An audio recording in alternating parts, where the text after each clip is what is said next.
Welcome back. This channel exists because of your support. Subscribe, hit like, and share your thoughts in the comments. Now let's get into the story. Let me tell you about the Friday night Jessica gave me the exact words I needed to hear, even though she had no idea what she was really saying. We'd been living together for 3.5 years in our 2-bedroom apartment in Richmond's Carytown district. Not terrible years, but not great ones either. Somewhere around the 2-year mark, things started shifting in ways I kept telling myself were temporary. She got this new marketing job downtown at a consulting firm, made new friends, started going out more. I didn't mind at first. People need their own lives, their own space. I get that. When we first moved in together after dating for 18 months, we talked about maintaining our individual identities while building something together. It seemed healthy, mature, but then it became every weekend. Every Thursday, she'd start planning her Friday night like I wasn't part of the equation. Saturday nights turned into group outings I wasn't invited to. Sunday brunches with work friends while I sat at home wondering when I'd become optional in my own relationship. The pattern was always the same. She'd come home from work energized and talking about plans that didn't include me. When I'd suggest we do something together, she'd get this look. Not angry exactly, just inconvenienced. Like I was asking her to give up something important for something trivial. I tried different approaches, suggesting we alternate weekends between couple time and friend time, planning specific date nights in advance, even offering to join her group occasionally, though it was clear I wasn't particularly welcome. Her work friends had this way of talking around me like I was temporary furniture. The night everything changed started like most Friday nights had been going lately. I'd gotten home from my job at the software company around 5:30, hoping maybe we could grab dinner together, maybe catch a movie. Simple stuff. The kind of things couples do. Jessica was upstairs in our bedroom, getting ready. I could hear her moving around, opening drawers, the sound of her hair dryer running. I started making dinner for myself, pasta with a simple tomato sauce. By 6:30, I had the pasta water boiling and was working on the sauce, but she still hadn't come downstairs. When she finally appeared at 7:15, I was putting the finishing touches on dinner. She was wearing that black dress, the one with the plunging neckline that she'd bought 3 months ago and claimed was just for special occasions. You know the one. The dress that says you're trying to impress someone, and that someone clearly wasn't me. Her makeup was perfect. Not the casual mascara and lip gloss she wore to work, but the full treatment. Foundation, contouring, dramatic eyes, the works. Her hair was styled in loose waves that had taken her at least 40 minutes to achieve. She smelled like that expensive perfume I'd bought her for her birthday. The bottle that usually sat unopened on her dresser except for what she called important events. She had her purse slung over her shoulder already, clearly ready to leave. Going somewhere nice? I asked, trying to keep my voice light. She was checking her reflection in the hallway mirror, adjusting her earrings. Just meeting some people from work. Which people? You don't know them. That was her standard answer lately. I didn't know them because she'd never bothered to introduce me. In 3.5 years together, I'd met exactly 2 of her coworkers, and that was only because we'd run into them at Target one weekend. Want some dinner? I gestured toward the kitchen. I'm just finishing up. Made enough for 2. She glanced at the stove like I'd offered her gas station sushi.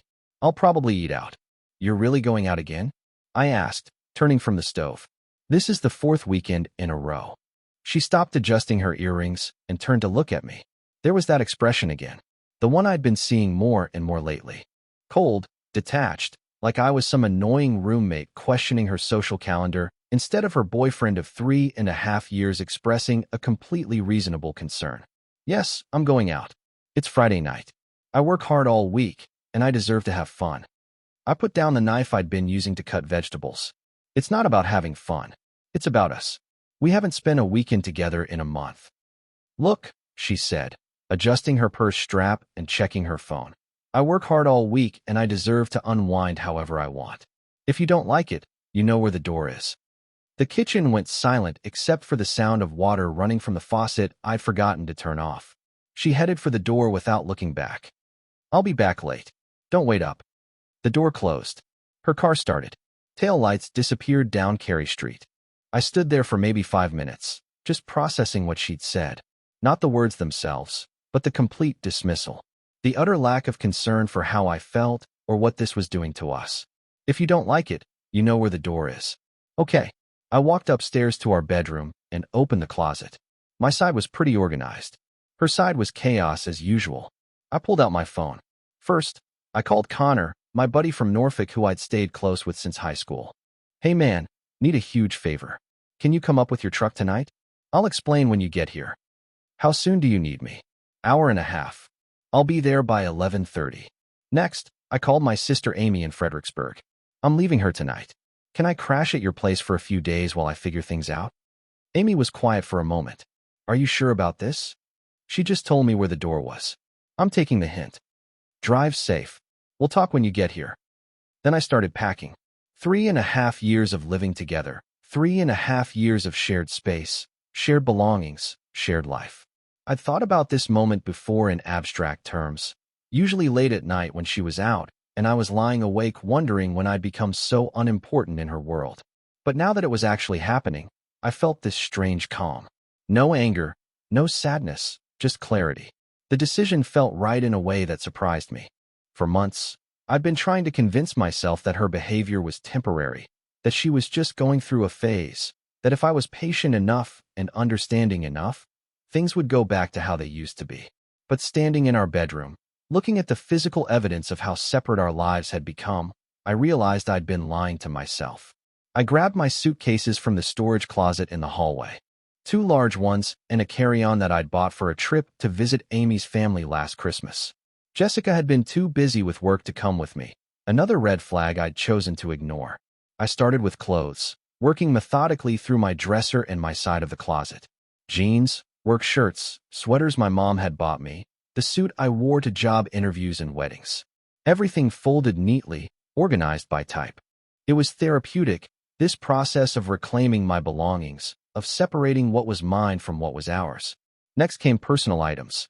My laptop and charger, the external hard drive with all my photos and documents, my college textbooks that I'd kept because I was sentimental like that, the framed photo of my grandparents that had sat on my nightstand, my alarm clock, the one Jessica always complained was too bright but that I needed because I was a heavy sleeper. From the living room, I took my books, just my books, the ones I'd owned before we moved in together, the ones I'd bought since then but kept on my side of the bookshelf. I left the joint purchases, the coffee table books about interior design and travel destinations we'd never visit together. The guitar my dad gave me for my 16th birthday was in the spare bedroom, which had become half office, half storage room. I wrapped it carefully in the soft case and added it to the pile by the front door. Next to it, I stacked my photography equipment. Nothing expensive, just a decent DSLR camera and a few lenses that I'd been using to explore Richmond's architecture and landscapes. From the bathroom, I took my toiletries, my prescription medications, the electric toothbrush that was technically mine even though we'd shared the charging station. I left the expensive face creams and hair products we'd bought together. She could keep those. The kitchen was harder. We'd accumulated so much stuff together over 3.5 years. Wedding gifts from friends who'd gotten married, kitchen gadgets we'd bought on impulse during weekend trips to Target, the coffee maker that had been a joint Christmas present from her parents. I took only what I could prove was mine. The knife set my parents had given me when I moved out of their house.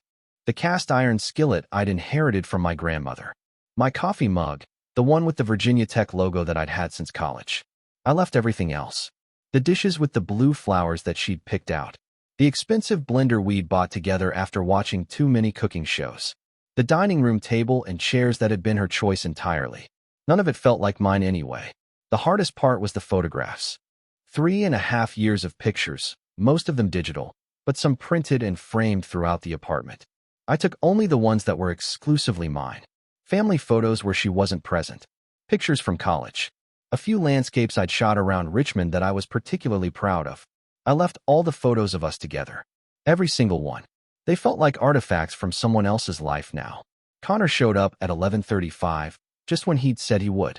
He took one look at my face in the pile of belongings by the door and just said, "Where do you want me to start?" That's what I loved about Connor. No drama, no judgment, no attempt to talk me out of it. Just practical support when I needed it most. The heavy stuff first, I said. Guitar, computer equipment, that box of books. We worked like a military operation. Connor had been in the Army for 4 years after high school. and he brought that same efficiency to civilian life. Organized, systematic, quiet. We moved my stuff from the apartment to the trucks in just over an hour. Around 12:45, as we were loading the last box, Connor asked, "You sure about this?" I looked at him. This friend who'd driven an hour and a half at night to help me leave the woman I'd been living with for 3.5 years, no questions asked. She told me where the door was if I didn't like her life. I'm just following directions. He nodded. Fair enough. She ever appreciate what she had? I don't think she ever saw it as something worth appreciating. Her loss. By 1:15 in the morning, both trucks were loaded. The bedroom closet told the whole story. Her side overflowing with clothes and shoes and bags and accessories, some with tags still attached. My side completely empty, just bare hangers and naked shelves. It looked like what it was. The physical manifestation of a relationship where one person had been doing all the investing while the other had been doing all the taking. I went downstairs and sat at our kitchen table, the one where we'd eaten breakfast together back when we still did things like that. I pulled out a piece of paper from the drawer where we kept the takeout menus and wrote a note. I wanted to keep it simple but clear. No anger, no blame, just facts. You were clear. I took the exit. My share of next month's rent is in the envelope. You'll need to handle the lease renewal alone. Michael. I read it twice, making sure the tone was right. Not vindictive, not emotional, just straightforward. She told me where the door was. I'd used it. That was the whole story. I pulled out my wallet and counted out $400 cash, my half of April's rent. We'd always split expenses 50-50, even though I'd been paying for more and more of our joint activities lately. Dinner out, movies, groceries she'd benefit from but never offered to cover. I put the cash in an envelope and wrote April rent on it. Then I took my key off the ring. The apartment key, the mailbox key, the key to the storage unit in the basement where we kept holiday decorations and old furniture. 3.5 years of access to her life, reduced to a small pile of metal on the kitchen counter. I looked around the apartment one last time. The living room where we used to watch Netflix together on Sunday afternoons. The kitchen where I'd cooked dinner for so many nights while she was out doing more important things. The balcony where we used to sit and talk about our days, back when she cared about my days. None of it felt like mine anymore. It hadn't for months, really. I'd just been too stubborn or too hopeful to admit it. I locked the door from the inside, then walked out through the sliding door to the balcony. We were on the second floor, and there was a fire escape that connected to the parking lot. I'd used it a few times when I'd forgotten my keys. Jessica always scolded me for it, said it wasn't safe. Tonight, it felt like the perfect metaphor. Taking the unconventional exit because the front door was no longer an option. I pulled the balcony door closed behind me and climbed down the fire escape. Connor was waiting by his truck, scrolling through his phone. All set, he asked. All set. Where to? Amy's place in Fredericksburg. I'll follow you to the interstate. Then you can head back to Norfolk. You sure? I can follow you all the way there. Nah, you've done enough. I owe you big time. You don't owe me anything. That's what friends do. We stood there for a moment in the parking lot, the weight of what I'd just done settling over me. In the span of 4 hours, I'd gone from being someone's live-in boyfriend to being essentially homeless. It should have felt scary. Instead, it felt like relief. You going to be okay? Connor asked. Yeah. For the first time in months, I think I actually am. He clapped me on the shoulder. Good. She didn't deserve you anyway. I followed Connor's tail lights through empty Richmond streets. The city looked different at 2 in the morning. Quieter, cleaner somehow. Like it was taking a deep breath between days. My phone was in the cup holder, still on, but I'd already decided I wouldn't answer it. Not tonight. Not tomorrow. Maybe not ever. Jessica wanted her life. She could have it. All of it. Without me trying to fit myself into whatever small space she was willing to give me. The clock in my truck read 2:38 when I pulled into Amy's driveway in Fredericksburg. The porch light was on, just like she'd promised. I grabbed one suitcase and my laptop bag, leaving the rest for tomorrow. I was exhausted in a way that went deeper than physical tiredness. Amy opened the front door before I could knock. She was wearing her robe and slippers, hair in a messy bun, but she was awake and alert. You okay? She asked, pulling me into a hug. I'm getting there. Coffee? I know it's late, but you look like you could use it. That sounds perfect. We sat at her kitchen table, the same one where she'd helped me with homework when we were kids. It felt safe, familiar. Like coming home to a version of myself that existed before Jessica, before the constant second-guessing and walking on eggshells. So, Amy said, wrapping her hands around her coffee mug. Tell me what happened. I told her everything. The months of feeling dismissed and unimportant. The pattern of her choosing everyone and everything else over our relationship. Tonight's conversation and her casual suggestion that I know where the door was. Amy listened without interrupting, nodding occasionally, her expression growing more serious as the story went on. You did the right thing, she said when I finished. Did I? I mean, 3.5 years. Shouldn't I have tried harder? Gone to counseling? Given her more time to figure things out? Michael. Amy reached across the table and put her hand over mine. How much more time? How much smaller were you willing to make yourself to accommodate someone who clearly didn't want to be accommodated? I didn't have an answer for that.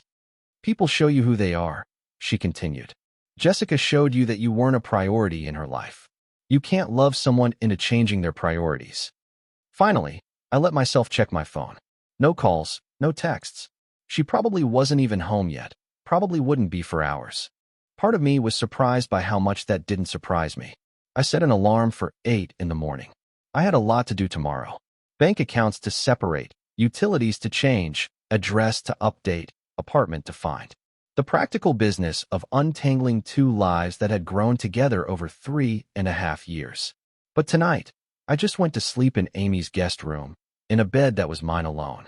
For the first time in months, I actually slept through the night. I woke up at 7:53, 3 minutes before my alarm. My body felt different. Lighter somehow, like I'd been carrying weight I didn't even know was there until it was gone. Amy was already up, coffee brewing in the kitchen. She handed me a mug without a word and sat down across from me at the table. Through the window, I could see her kids playing in the backyard, her husband Tom reading the paper on their deck. Normal family life on a Saturday morning. So, she said, what's the plan? I pulled out my phone. Still nothing from her. It was almost 8 in the morning. She should have been home hours ago. Bank opens at 9. I need to move my direct deposit to a new account. Then I'm apartment hunting. Amy nodded. Smart. You got all your important documents? Everything. Birth certificate, passport, tax returns, truck title. I grabbed it all last night. What about the apartment? Lease is in both names, but I already texted the landlord this morning.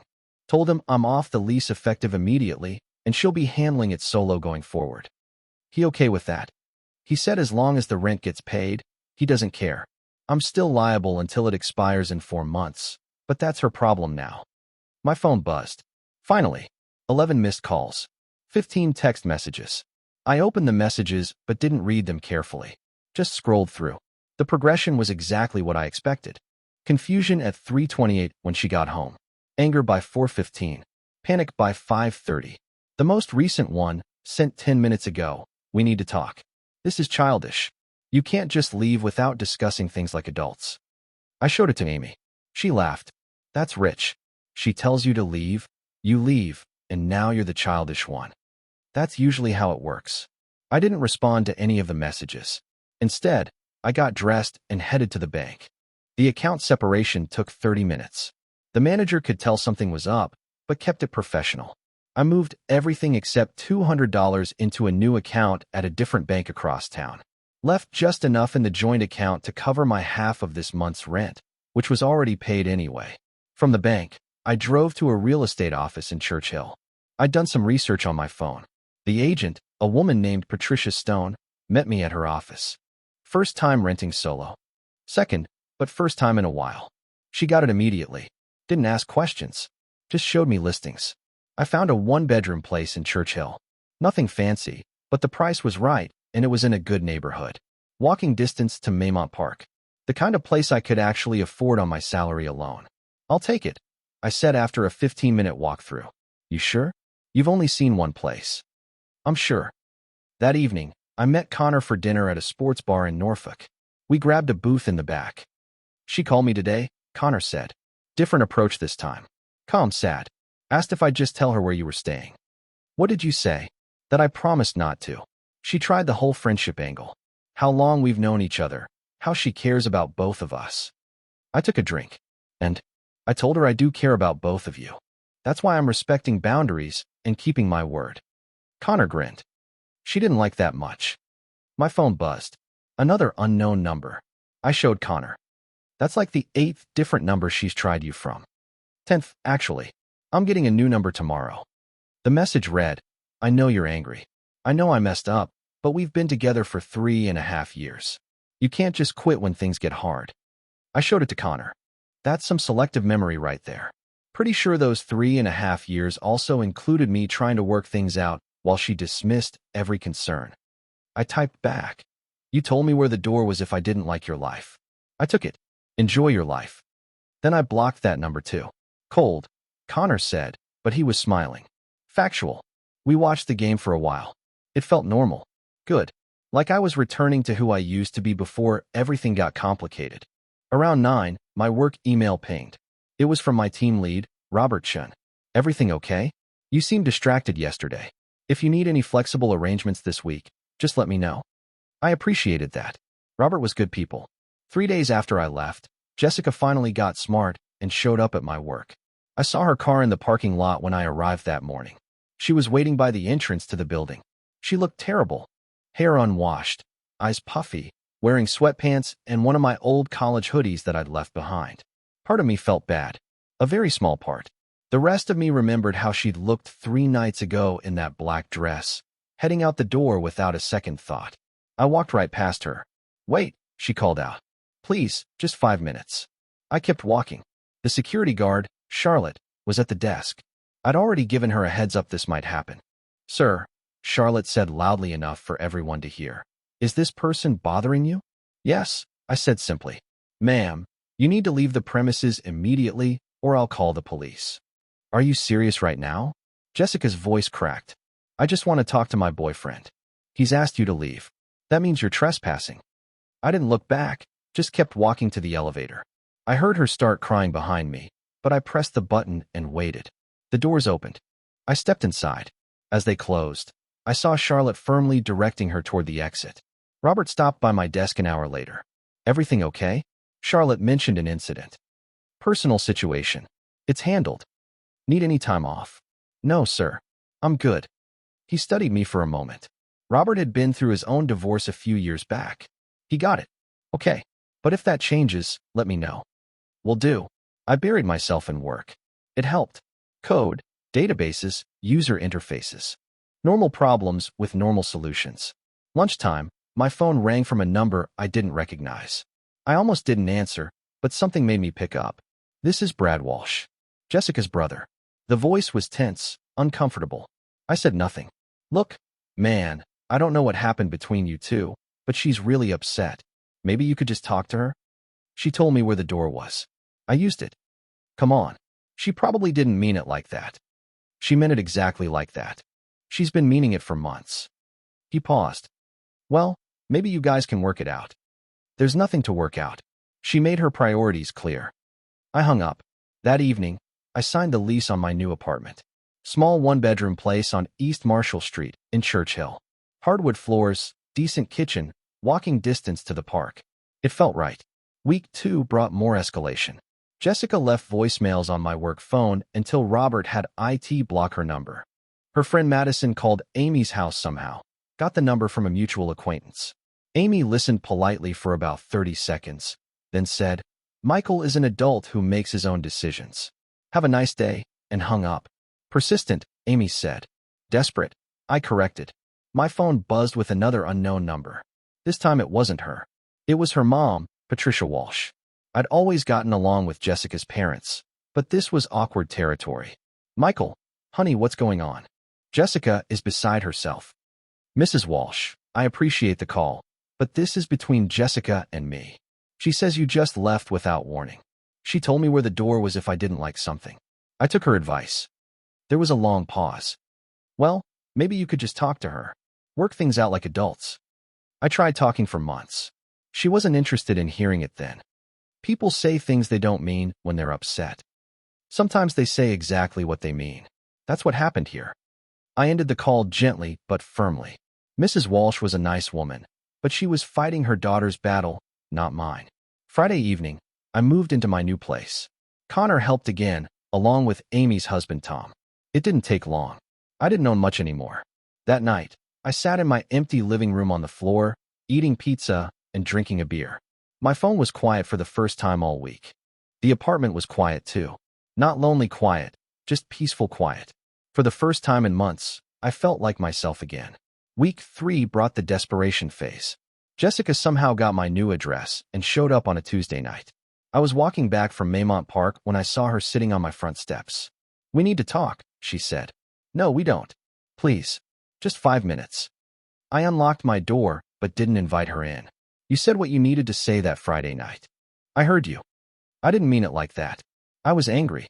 I said something stupid." "No, you said something honest. Maybe the most honest thing you'd said in months." She started crying. "I miss you. I miss us. You miss having someone around who cared more about your happiness than you did." "That's not fair." "It's exactly fair. You had someone who would have done anything for you, who stayed faithful, who tried to work on things, who bent over backwards to make you happy. You threw that away because going out with your work friends was more important." "I can change." "You had months to change. You chose not to. Now you get to live with that choice." I went inside and closed the door. She sat on the steps for another hour, but I didn't come back out. Eventually, I heard her car start and drive away. The following week, I established a routine. Morning walks in Maymont Park before work. Lunch at a coffee shop on Broad Street where the owner, Jim, made great sandwiches and didn't ask personal questions. Evenings either reading or working on personal coding projects. It felt good, clean, authentic. Thursday afternoon, I ran into Jessica at the Kroger on Broad Street. She was in the cereal aisle, looking tired and smaller somehow. She saw me before I could change directions. "Michael." "Jessica." We stood there for a moment, cart between us like a barrier. "How are you?" she asked. "Good. How are you?" "I'm okay. I moved back in with Madison and her roommate. Couldn't afford the apartment alone." I nodded, but didn't offer to help. That ship had sailed. "I've been thinking about what you said. About priorities and respect. You were right." "I know. Do you think?" She paused, seemed to gather courage. "Do you think we could try again? I could do better." I looked at her for a long moment. She looked genuinely sorry, genuinely sad. But sorry wasn't enough to undo months of dismissive behavior and fundamental disrespect. "You told me how you felt about my place in your life," I said quietly. "I believed you. But I was wrong." "You weren't wrong. You were honest. For once, you told me exactly how you felt instead of pretending everything was fine while treating me like I didn't matter." Her face crumpled. "So that's it. 3.5 years, and it's just over?" 3.5 years, and you chose to end it the moment you told me where the door was. I just took you seriously." I pushed my cart past her toward the checkout. "Take care of yourself, Jessica." She didn't follow me. A month later, I was settled into my new routine. The apartment felt like home. I'd bought furniture piece by piece, nothing expensive, just functional and mine. A decent couch from Amy's neighbor who was moving. A kitchen table I built myself from a kit. A bed that was exactly the firmness I liked without having to compromise. Connor came up for the weekend. We grilled burgers on my small balcony and watched a basketball game on the TV I'd finally bought. "How's it feel?" he asked. "Being officially single again." "Feels like I've been single for 2 months. This just makes it official." Connor raised his beer. "To new chapters. To self-respect," I countered. We clinked bottles. We ate. We laughed. We watched the game. Around 8, my phone buzzed. Unknown number. I almost didn't check it, but I did. It was her, from a number I didn't recognize. "I heard you got a new apartment. I just wanted to say I'm sorry for everything. You deserved better." I stared at the message for a long time. Then I typed back, "I know. That's why I left." I blocked the number and set my phone down. Connor noticed. Her.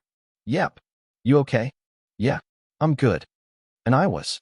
For the first time in years, I was actually good. Not perfect, not completely healed, but good. I had a place I could afford, a job I liked, friends who had my back, family who understood, space to breathe, room to grow. I'd learned something important through all of this. You can't make someone respect you. You can't love someone into treating you right. You can't fix a relationship where only one person is trying. But you can respect yourself enough to walk away. You can recognize when you're worth more than what you're being given. You can choose yourself. That Friday night, she told me where the door was if I didn't like her life. She thought she was calling my bluff. She thought I'd never actually do it, that I'd bend, that I'd break, that I'd beg. Instead, I listened to what she was really telling me. I walked through that door and discovered who I was without her constant dismissal weighing me down. I closed that door behind me. I finished that chapter. And for the first time in years, I was completely, authentically free. Dear listeners, that's our ending. If it resonated, subscribe to support the channel. See you next time.